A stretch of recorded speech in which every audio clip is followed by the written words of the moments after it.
Bonjour tout le monde! Je vais commencer à présenter. Donc, ça c'est mon deuxième projet que j'ai fait pour le temps des fêtes. Donc, ça s'appelle Noël en fête. Donc, oups, je vais mettre ici. Donc, il est disponible en patron aussi seulement. Donc, comme je disais, si vous étiez là à mon autre démo, j'ai manqué de temps de faire les cours en ligne. D'habitude, je les fais toujours pour mes projets, mais là, cette fois-ci, je les ferai selon la demande. Là, si jamais il y a des gens qui sont intéressés, laissez-moi le savoir. Puis, je me suis quand même filmée, fait qu'il me reste juste un montage à faire. Donc, je pourrais le faire là, si jamais il y a de la demande. Mais le patron est disponible dès maintenant. Donc, c'est vraiment un projet technique mixte. Donc, c'est sur une petite toile. Moi, je l'ai pris galerie, mais vous pourriez la faire sur une toile mince sans problème. C'est une petite toile 14 par 18, donc un petit format. Dans ce projet-là, il y a plusieurs produits différents. Donc, j'ai travaillé avec de l'acrylique, de la gouache blanche, j'ai travaillé avec du bruchot. Il y a la pâte texture légère, donc j'ai tout texturé l'arbre. C'est ce que je vais vous montrer en fait dans ma démo. Et il y a même, j'ai travaillé avec les Liquid Pearls. Ça, c'est comme de la peinture 3D. C'est des petites bouteilles avec des embouts. C'est vraiment comme ma couleur, là, argent, perle, puis mon doré, qu'on travaille directement de la bouteille. Ça vient, c'est super le fun pour juste décorer, même des cartes ou des toiles, vraiment en finition. Donc ça, j'ai mis ça là-dedans aussi. Puis il y a de la paillette, bien entendu, vu que c'est Noël. Ouais, ça c'est vraiment un petit projet technique mix, assez simple à réaliser. C'est sûr que si vous n'avez jamais travaillé avec le bruchot c'est des cristaux d'aquarelle en fait. Fait que c'est juste que la poudre elle-même du bruchot contient plusieurs pigments différents. Fait que c'est ce qui vient faire ces effets-là de différentes couleurs, puis les petits effets pointillés là d'explosion qu'il y a autour du sapin. C'est vraiment le bruchot qui vient créer ces effets-là. Fait que, oui, vous pourriez, mettons, colorer juste avec de l'acrylique en travaillant en la vie ou même avec de l'aquarelle, mais vous aurez juste pas des effets un petit peu pointillés, là, si je peux dire, qu'il y a dans le fond. Mais là, aujourd'hui, ce que je vais vous présenter, c'est vraiment l'application de la pâte, donc comment texturer tout le sapin. Puis, mais ça, je vais vous donner des petits trucs, là, ça va peut-être vous aider aussi dans d'autres projets si vous avez à texturer. Donc, on va commencer ça, on va se retourner. Donc, là, moi, c'est ça, c'est un morceau de toile là, que j'ai récupéré d'une vieille toile que j'avais fait un test. Là, puis je l'ai juste maintenu avec du ruban masqué. Fait que, en principe, sur votre projet, vu qu'on travaille avec le bruchot, je fais mettre vraiment une couche partout de pâte texture légère sur la toile. Donc, je fais vraiment une couche mince. Puis même si c'est une petite toile, moi, j'ai travaillé avec une grosse spatule à gâteau, comme ça, pour faire mon fond. Fait que ça va vite, puis c'est qu'aussi, plus grosse est votre spatule, puis moins que vous allez voir vos coups de spatule. Plus que ça va être plus facile de faire des effets lisses. Surtout quand on est sur une petite toile, si on a quasiment un coup de spatule, je la recouvre au complet. Fait que c'est sûr que là, je vois moins mes coups de spatule. Ça fait plus lisse. Puis ça, je n'ai parlé souvent, c'est un autre produit que j'aime beaucoup. La pâte texture légère, elle est très poreuse comme pâte. Fait qu'on peut vraiment travailler même à l'aquarelle là-dessus. Fait qu'elle boit énormément l'eau puis la couleur. Fait qu'on peut faire vraiment les mêmes effets de diffusion qu'on ferait, les mêmes effets, des effets semblables qu'on ferait sur un papier aquarelle là, standard. Donc, la pâte, elle permet ça. Puis là, vu qu'on travaille avec le bruchot, justement, on a besoin d'avoir un fond absorbant. Sinon, il y a le fond, je ne l'ai pas porté, mais vous pourriez aussi travailler sur un fond absorbant de Golden, là, ça s'appelle vraiment comme ça, qui est fait, c'est un après pour aquarelle. Fait que ça aussi, ça fonctionnerait. Donc, comment je commence par texturer mon sapin? Ça, c'est un vieux pot, je vais essayer de le finir. Mais j'ai un nouveau pot si jamais. Je vais juste passer mon bac d'eau. Fait que je travaille avec une petite spatule, là, à peu près d'un pouce et demi. Mais tu sais, le travail à la spatule, honnêtement, tu sais, même si vous aviez d'autres genres de spatules, une plus petite, une plus triangulaire, tu sais, moins arrondie, pour le travail du sapin, ça fonctionnerait très bien aussi. Fait que vous n'êtes pas obligé d'avoir exactement la même spatule que moi. Il y a plusieurs formes. L'idée, c'est d'avoir un bout assez pointu pour bien contrôler la pâte, puis assez petite aussi. Donc, pour pas, ça sert à rien d'avoir une méga spatule parce qu'on veut venir faire chaque branche de sapin. Et je vais juste me mettre ma pâte. Ça, c'est ton bouchon, là, la pâte de colère. C'est pour le bouchon, mais ça, c'est vraiment de la pâte texture légère. OK. Puis dans le fond, elle permet là, de bien travailler au bouchon. Allô? Ouais, c'est ça, le bouchon, c'est de la poudre, je peux le dire de même, c'est de la poudre d'aquarelle en réalité. Ben, c'est de l'aquarelle en poudre, je devrais dire ça à l'inverse. Ouais,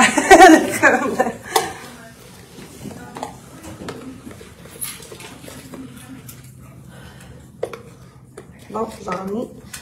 Ok, on va essayer. J'ai pas mal frotté. Avec ta grande spatule. Ouais, c'est ça. Fait que la pâte texture légère, j'ai appliqué une couche avant partout sur ma toile bien mince. Puis là, ça, moi, j'ai pris ma méga pour être sûre de pas trop avoir de coups de spatule parce que je veux que le focus de la texture soit sur mon sapin. Fait que si j'ai plein de textures autour, tu sais, oui, ça peut être intéressant, mais à un moment donné, pour avoir un tableau bien équilibré, tu sais, il faut avoir des zones plus apaisantes pour l'œil. Fait que si c'est mon sapin qui est vraiment texturé puis qui prend plus d'importance, ben là, ça dirige mieux l'œuvre aussi dans le tableau. Et c'est un peu l'objectif derrière ça. Je vais juste tasser ça là. OK. Fait que j'ai vraiment tout texturé, même l'étoile. Je vais commencer par l'étoile, qui est assez simple. Fait que là, l'étoile, c'est sûr que, tu sais, le croquis, on le place à peu près. On essaye de suivre les lignes, mais c'est sûr qu'on va dépasser les lignes, là. Fait qu'il faut pas s'en faire avec ça. Dans le fond, tu mets une deuxième couche de... Une deuxième couche, ouais, exact. Idéalement, attendre que votre première couche sèche. Ce qui est avantageux de la pâte texture légère, c'est qu'elle sèche assez rapidement. C'est sûr que si on en met mince aussi, on peut la sécher au séchoir, puis même, c'est sûr que ça dépend de l'épaisseur, là, mais tu sais, peut-être qu'au bout de 15 minutes, là, ça peut être assez sec, là, pour dire qu'on peint par-dessus, puis qu'on peut mettre plein d'eau, là, si on la sèche au séchoir. Puis tu sais, un truc pour ça, c'est que si vous séchez au séchoir, c'est sécher sur le dessus, mais aussi à l'endos de votre toile. Fait comme ça, vous êtes sûr que la pâte est sec même à cœur. Parce que des fois, ça fait juste comme figer le dessus. Mais si vous appuyez avec votre doigt, vous allez voir que ça va être comme mou. Et là, ça, on veut pas ça. On faut pas travailler à ce moment-là quand c'est trop mou. Il faut vraiment que ça soit bien sec puis dur. Fait que là, comment remplir l'étoile? C'est vraiment simple, c'est ça, je me mets comme un gros menton de pâte, puis je viens le diriger avec la pointe de ma spatule pour remplir mes petites pointes d'étoiles. Tu sais, la pâte, oui? Ça donne un effet soulevé. Exactement, ça donne vraiment un effet 3D. Fait que tu sais, je suis assez généreuse, je remplis comme chaque petite patte de l'étoile.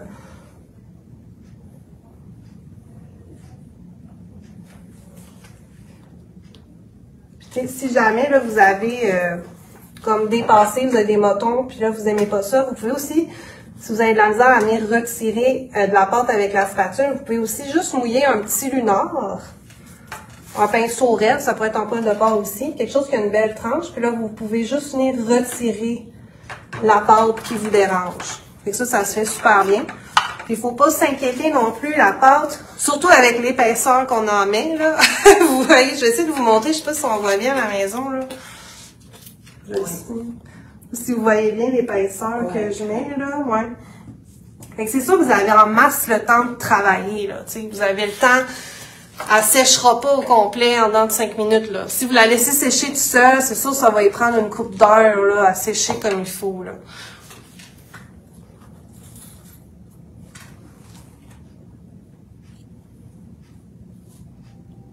Puis, une fois que j'ai tout rempli, ben là, je suis venue enlever l'excédent sur ma spatule. Puis là, je viens comme juste aplatir un peu mon dessus. Allez-y selon votre goût. Tu sais, si vous aimez que ce soit tout pas égal, ben laissez-le tout pas égal. Moi, j'ai préféré, parce que je sais que j'allais mettre du doré par-dessus. Fait que je voulais juste l'aplatir un petit peu pour pas avoir des pics dans le centre, mais que ça fasse vraiment une belle petite étoile. Fait que tu sais, c'est comme appliquer du crémage à un gâteau, hein. Ça ressemble à ça, là. C'est assez... c'est pas... Juste pas licher la spatule. Non, ouais, exact. Lichez pas vos doigts, lichez pas la spatule. Mais ça, c'est vraiment pas sorcier à faire, là. Ça se fait très, très bien. Pour le sapin en lui-même, OK?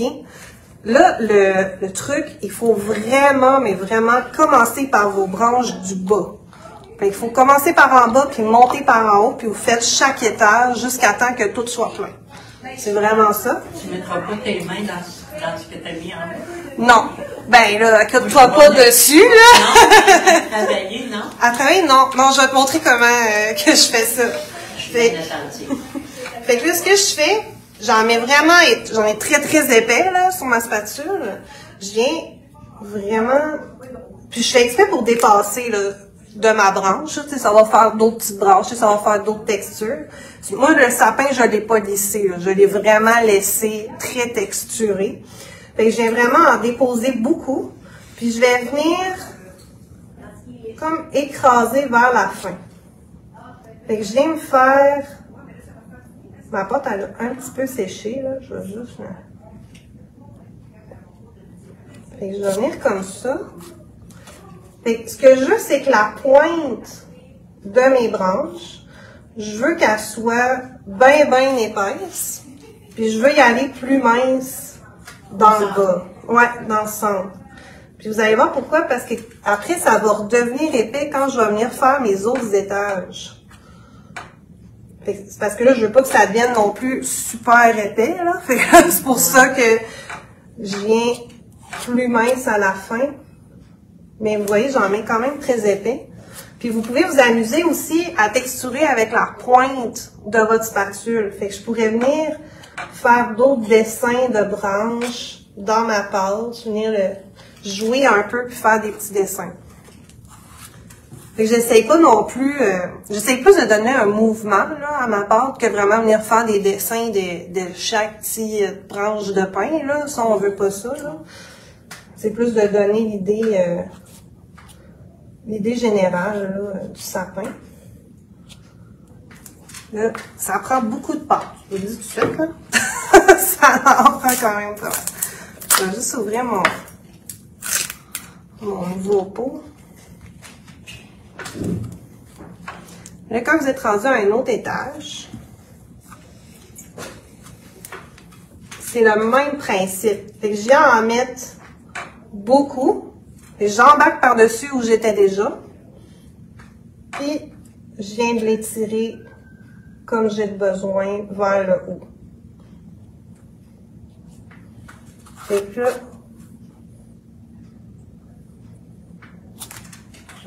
comme je dis, ça m'en prend vraiment pas mal. Là. Tu le fais le soir, puis le lendemain, tu es capable de... Ouais, idéalement, avec l'épaisseur qu'on en met, tu sais, oui, c'est parce que vous allez sécher vraiment longtemps au séchoir, là. Tu sais, votre première couche, dans le fond, qui est mince, ça sèche super bien au séchoir, en dedans de 10-15 minutes, d'habitude, c'est sec, puis là, vous pouvez continuer à faire, à texturer votre sapin. Mais le sapin, vu que lui, en lui-même, vu qu'on en met tellement épais, là, vous êtes mieux d'attendre un bon 24 heures, pas avoir de surprise, puis être sûr que c'est vraiment bien sec. Puis là, c'est ça, ici, il n'y a pas de dessin de branche à l'intérieur. Moi, je pense que je vous en ai fait, dans mon croquis là, que je me suis fait aujourd'hui, je n'ai pas fait, mais dans le croquis qu'il y a dans le patron, vous avez des petits dessins de branches à l'intérieur pour vous guider, là, vous aider.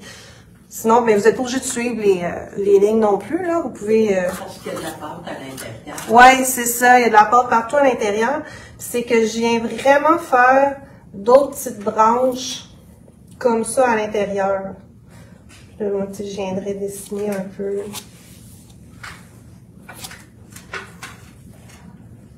Là, je fais pas l'autre partie, là. C'est juste pour vous montrer...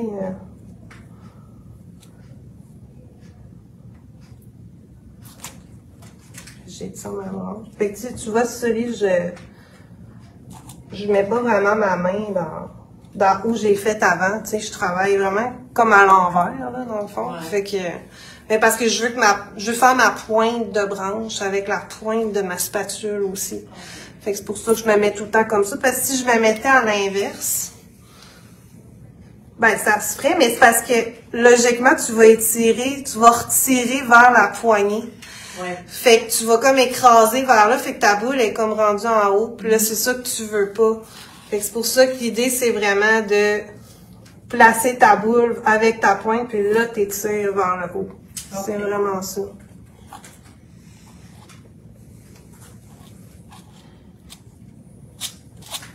Puis tu sais, juste pour le plaisir, c'est un peu comme j'ai fait. Si c'est un bout que vous aimez pas, là, il y a moyen de, de recommencer, tu sais. Rien ne me surprend. Non, c'est ça. Non, mais tu sais, c'est vrai, là, c'est juste, faut pas... c'est pas sec, là. C'est pas sec, c'est super long à sécher. Ben, l'épaisseur que moi je mets, si vous en mettez aussi épais que moi, c'est très long à sécher, là. Bon, tu le mets de côté, puis tu continues le lendemain. Ouais, c'est ça. Ben, avec cette épaisseur-là. Ben, c'est parce que justement, vu que la coloration du sapin est faite avec des cristaux d'aquarelle, tu sais, on vaporise de l'eau avec le brou-chaud, là. Fait qu'il se ramasse à avoir beaucoup d'eau. Fait que si ta pâte est moindrement pas assez sec, si elle est pas bien sec à cœur, oui. Excusez-moi. Ben non, bienvenue. Fait que si ta pâte est moindrement pas assez sec à cœur, quand tu vas mettre beaucoup d'eau, ça va faire réagir ta pâte en dessous qui est pas assez sec. Puis là, tu vas voir qu'elle va tout reblanchir tes pigments. C'est ça qui va arriver. Et 24 heures, c'est assez. Oui, 24 heures, c'est assez. La pâte texture légère ne peut pas t'inquiéter. Elle est assez rapide. Okay. Elle est plus rapide à sécher, là. Puis c'est sûr que il y a d'autres pâtes qui existent. Là, je les ai pas amenées comme démonstration, mais tu sais, tu as les mortiers de structure, le flexible, puis le régulier dans l'Equitex. Tu sais, ça fonctionnerait aussi avec ça. Mais la différence, tu sais, si jamais vous passez dans une boutique d'art, pesez-les avec vos mains, vous allez voir tout de suite la différence. Parce qu'on met tellement épais de pâte que ça va alourdir la toile. Puis là, en plus, on est dans ce projet-là, on est sur une vraie toile. Puis c'est sûr, si on prend une pâte qui est lourde, mais ça se peut que ça renfonce, tu sais, si c'est trop lourd, là. Ton coton, il va sentir le poids. Fait que travailler avec une pâte qui est légère comme ça, ben ça donne aucun poids. Elle est vraiment fluffy, là. Je veux dire le terme en anglais. Non, c'est ça. Allez, moi, j'ai jamais eu de problème avec cette pâte-là. Honnêtement, je l'utilise tout le temps. C'est Demco. C'est une marque québécoise. Elle est vraiment bonne. Elle est vraiment bonne, honnêtement. Beaucoup de projets. Oui, elle est vraiment bonne. Puis j'ai jamais eu de problème avec. Puis tu sais, on pourrait même la sabler légèrement avec un petit papier sablé doux, là, un petit 220, là, si on voudrait, là. Ça fait que c'est très facile à utiliser, là. Puis on peut la teindre aussi. Oui, ben oui, la pâte, ben là, je pourrais vous le montrer. Moi, j'ai tout fait blanc pour colorer par après avec les brou-chauds. Mais tu sais, si je voulais, on pourrait la mélanger à de la peinture. Idéalement, prenez de la fluide ou même de l'encre. Parce que plus que vous allez prendre une peinture qui est fluide, vous allez en mettre moins dans votre pâte. Puis ça changera pas la consistance de votre pâte. Ça va juste la teindre. Alors que si on essaye de mélanger quelque chose qui est bien épais, mais là, vous allez devoir brasser plus, puis peut-être mettre un peu plus de peinture pour bien colorer tout, parce qu'elle se répand moins bien, en fait, dans la pâte. Donc c'est plus facile. Fait que ça, c'est de la golden, là, que j'ai mis. C'est sûr que si vous colorez la pâte, vous voyez ma palette, hein? Ouais. Ouais. C'est sûr que si vous colorez, si votre intention c'est de colorer de la pâte, faut penser que la pâte, elle est souvent blanche. Des fois, il y en a des grises. Comme la mortier de structure de l'Equitex, c'est comme plus grise que vraiment blanche. Fait qu'elle, elle va grisonner aussi votre couleur, là. Mais la pâte texture le genre de Demco est vraiment blanche. Fait que c'est sûr que, si je compare la couleur de mon pot par rapport à la couleur de ma pâte, on voit que ma pâte, elle a pâli ma couleur en la mélangeant. Si jamais vous voulez mélanger de la couleur puis vous voulez avoir vraiment la même couleur que dans votre tube, vous êtes mieux de prendre un gel épais à ce moment-là. Le gel, il va sécher complètement transparent. Fait qu'il va juste rester votre couleur quand ça va être sec. Oui, parce qu'il y a le gel dans Demco. Oui, tu as du gel dans Demco aussi. sais, vous voyez, là, ça n'a pas changé. Ça n'a pas du tout changé ma texture, là. Même quand je l'ai appelée. Puis tu vas pouvoir mettre du verre par-dessus. Oh, on pourrait mettre du verre par-dessus, mais là, c'est sûr que... Non, mais là, mais quand tu vas le peinturer, ton sapin, tu vas mettre du verre par-dessus. oui, oui, c'est ça. Moi, j'ai peinturé avec des cristaux d'aquarelle. Fait que les cristaux d'aquarelle, là, je n'ai pas amené avec moi parce que je vous montrais la pâte, mais c'est comme de la petite poudre. Et là, tu viens saupoudrer de la petite poudre où t'en veux. Puis là, tu prends un petit vaporisateur, puis là, tu mouilles. Puis là, ça s'active tout, puis là, ça devient tout coloré. Sinon, tu pourrais peindre aussi au pinceau directement avec de l'acrylique standard. Ça aussi, ça se fait, là. Là, moi, je vais avoir des effets un peu particuliers que le Brucho permet, que l'acrylique permet pas, là. C'est ça. Puis, tu sais, là, juste pour le fun, vu que je vous parle de la pâte, tu sais, je pourrais même me faire des dégradés de bleu. Je vous donne d'autres idées, là, ça n'a même pas rapport au projet, là. Mais tu sais, ça, je pourrais même me faire des petits dégradés de bleu, vu que j'ai une pâte blanche, puis là, j'ai ma pâte bleue, tu sais.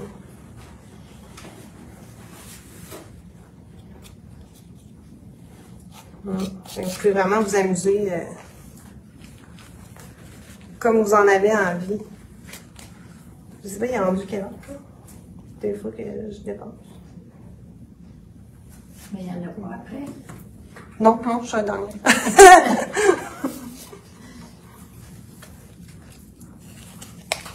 Normalement, l'étoile, moi, je l'ai faite en premier parce que c'était comme le plus simple, mais normalement, moi, je l'ai faite en dernier pour être sûre de... Parce que, tu sais, ici, ça va être... Ben, c'est faisable, là, mais ça va être dur de venir me coller à mon étoile sans embarquer par-dessus, là. Ça se fait, là.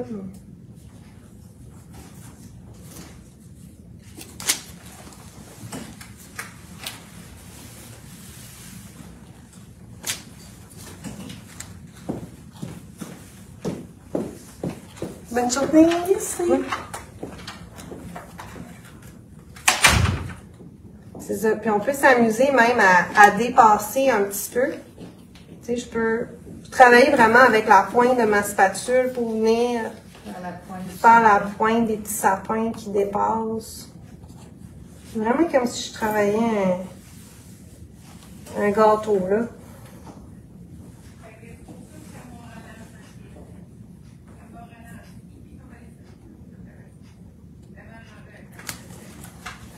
Je vais essayer de montrer, je peux s'envoyer la caméra, là.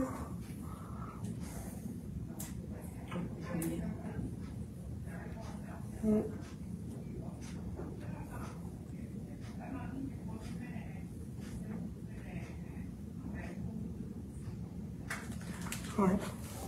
C'est vraiment ça, le travail de pâte, c'est vraiment juste ça, c'est tout simple.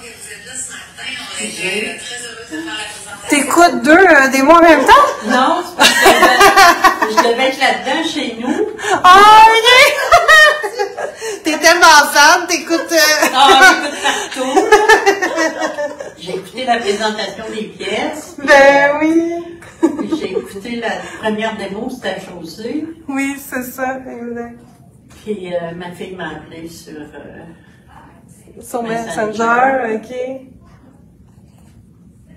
Moi, je te dis, j'avais tout cédulé mes affaires. Ah oui. Je m'en vais chez Pinceau à telle heure, je vais assister là. C'était tout pris. Tout chambardé, là, tu sais. Ah, ok. Ma soeur puis mon beau-frère sont arrivés aux 11h30 qu'une pizza, ils venaient dîner chez nous. Ah, boy, ok. Ouais, c'est ça. C'était pas... ouais. Un peu imprévu, hein. Puis, tu sais, dernière chose, je vais juste vous montrer, tu sais, si je viens juste en remettre comme c'était avant. Moi, il y a des sections que je me suis permis de venir juste aplatir le dessus. Juste pour avoir des petites zones plus faciles à peindre, tu sais, en fait, pour venir... parce que je travaille un peu avec des embouts d'écriture qu'on visse direct sur les pots Americana. Fait que, tu sais, si tu as des surfaces planes, ben ça aide aussi à venir, là, griffonner par-dessus. Fait que ça, c'est juste comme de... Hey, ça va être drôle comme terme, mais comme de caresser la... ouais, de caresser sans appuyer, là, juste de glisser la spatule pour comme aplatir un peu Pour pas que ça fasse juste des pics. Vas-tu mettre juste du brochu? Non, ben j'ai retravaillé un peu avec de l'acrylique. Okay. Puis ouais, c'est ça. T'aplatis. Ouais, c'est pour ça que j'ai aplati. J'ai gribouillé. J'aurais dû les amis pour les montrer, mais il y a vraiment comme des petits embouts d'écriture noire que tu vises direct sur ton pot d'Americana. Fait que ça devient vraiment ça devient quasiment comme un crayon. Fait que là, c'est avec ça que j'ai fait les étoiles. Les étoiles, mais c'est un autre produit qui se vend, mais c'est le même principe. J'aurais pu le faire avec la peinture dorée, acrylique, puis faire ces étoiles-là. Mais ça, c'est une petite peinture qui est bombée, en fait, le Liquid Pearl. Okay. Fait qu'il fait bomber, j'ai dessiné avec ça. Mais tu sais, le rouge, là, ça naît de la peinture Americana avec l'embout. Ah, ok. Fait que ça, tu peux juste griffonner avec ça. Puis il y a le petit vert pâle. Ça aussi, ça, c'est le Liquid Pearl. Il fait plus bomber. Tu sais, la différence, parce que l'acrylique, quand elle sèche, elle s'affaisse. Puis lui, il s'affaisse pas. Tu sais, si tu touches, là, c'est bien bombé. Ouais, c'est-tu le ça, c'est relief? liquid. Ouais, c'est de la peinture relief. Ça s'appelle Liquid Pearl. Ouais. C'est vraiment des petites bouteilles. Ça, c'est Ranger. Ah, c'est la même gamme que les stickers. Ah oui. C'est la même gamme, sauf que au lieu que ça soit comme de la colle brillante, ben là, c'est vraiment des couleurs métalliques qui sont bombées. Mais moi, ce que je trouve le fun, c'est que ça ressemble quasiment à une cyan relief, sauf que c'est à base d'eau. Fait que, tu sais, si jamais tu te trompes, t'es pas obligé de prendre de la taltine pour corriger, tu sais, tu peux vraiment corriger avec de l'eau, là. Okay. Tu peux nettoyer tes pinceaux avec de l'eau. Fait que c'est ça. Puis je suis venue faire aussi des petits accents en vert pâle. Ben là, c'est sûr qu'il y a plein de détails, fait qu'on les voit moins. Mais tu sais, j'ai mis un petit embout d'écriture sur une bouteille Americana vert pâle. Fait que je suis venue comme gribouiller de la lumière sur mon sapin, sur le dessus. OK. C'est ça. Mais on voit bien, je sais pas si on voit à la caméra, là, si je mets de côté, mais on voit quand même quand même épais, là, la texture. On voit bomber des étoiles. C'est ça. La guirlande. C'est ça. Écoute, ça fait pas mal le tour de ma démo. Aviez-vous d'autres questions ou c'était quand même clair? Ouais, tu vas avoir la marche à suivre dans ton patron. Oui, tout est inscrit concernant autant le brouchot, l'acrylique, tout. Tu l'as fait avec quoi, là? Le jaune du fond? Oui. Ça, c'est le brouchot qui fait ça. OK. Fait que c'est vraiment, tu saupoudrer la petite poudre, puis là, tu vaporises. Puis c'est ça, c'est que vu qu'on travaille sur la pâte texture légère, elle est poreuse. Fait qu'elle absorbe. Fait que toutes tes couleurs font comme des fondus automatiquement. T'as pas besoin de travailler un fondu. Plus que tu mets de l'eau, dans le fond, plus que ça va être fondu, là. Puis juste un petit truc en finissant. Pour ranger votre pâte, si jamais vous le saviez pas, là, des fois il y en a qui ont peur que ça sèche puis tout, mais vous pouvez recouvrir votre pot en fait d'un papier saran wrap, tout simplement, une petite pellicule plastique. C'est juste de vous assurer que tout touche bien à la pâte, d'enlever toutes les bulles d'air. Puis après ça, fait que là, vous pouvez, si vous avez encore le petit plastique, ça aussi, ça bouche l'air, fait que vous pouvez le remettre. Moi, d'habitude, je mets juste ça, mais c'est parce que je m'en sers assez souvent. Mais tu sais, si vous pensez que vous êtes pour pas vous en servir très souvent, vous pouvez aussi juste mouiller un peu un essuie-tout. Puis on le laisse bien. Ouais, c'est ça. Puis il faut le mettre par-dessus le plastique. Bien important par-dessus, parce que si jamais vous le laissez longtemps, votre essuie-tout mouillé, ça se peut qu'il y ait de la moisissure qui se crée. Fait qu'au moins, votre plastique protège votre pâte. Fait on veut pas que la moisissure se rende à la pâte, là, sinon vous allez être obligé de jeter votre pot. Puis là, ben, vous vissez tout simplement tout ça ensemble. Puis là, c'est bien hermétique. Puis vous allez voir, vous allez la garder longtemps. Vous pouvez même la garder même 1 an. Là. Ça va être encore bien prêt à utilisation. Eh bien, merci beaucoup. Je vous souhaite une belle journée. Merci, Annelle. Ça fait plaisir.